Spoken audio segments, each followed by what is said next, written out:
असलेले आपल्या जिल्ह्याचे पालकमंत्री सन्माननीय प्रतापरावजी सरनाईक साहेब, मंचावर उपस्थित असलेले सर्व मान्यवर, आदरणीय व्यासपीठ आणि व्यासपीठाच्या समोर उपस्थित असलेले आपण सर्व वडीलधारी मंडळी, निश्चितपणे या भगव्या ध्वजाकडे बघून आपल्याला कायमस्वरूपी प्रेरणा मिळत राहील की छत्रपती शिवाजी महाराजांनी जे स्वराज्य त्या ठिकाणी स्थापन केलं आणि ज्या पद्धतीनं स्वराज्याचा गाडा त्या ठिकाणी चालवला की त्या स्वराज्यातल्या प्रत्येक मावळ्याला वाटायचं की हे माझं स्वराज्य आहे आणि त्या स्वराज्यासाठी तो प्रत्येक मावळा स्वतःच्या प्राणाची आहुती द्यायला सुद्धा त्या ठिकाणी तयार असायचा.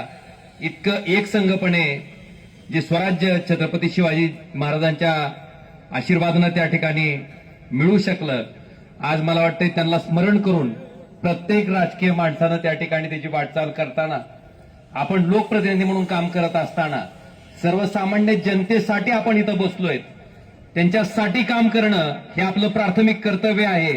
ह्या पद्धतीनं प्रत्येकानं जर आचरण आणलं आणि प्रत्येकानं त्या पद्धतीनं वागायला सुरुवात केली तर निश्चितपणे छत्रपती शिवाजी महाराजांचं स्वराज्य त्या ठिकाणी ह्या भूतलावर अवतरल्याशिवाय राहणार नाही.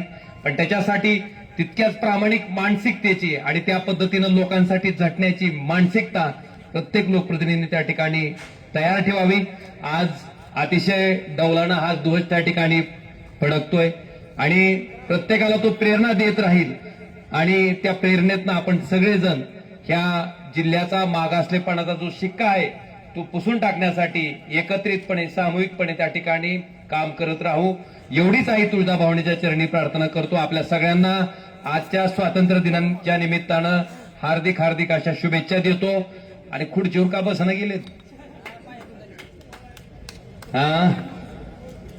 खुर्ची पळायली, बरं झालं, खुर्ची अशा सगळ्या पळायला लागल्या.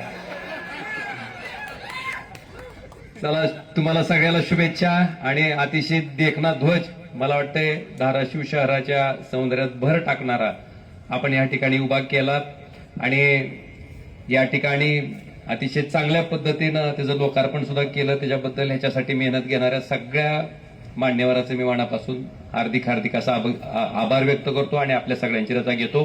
धन्यवाद.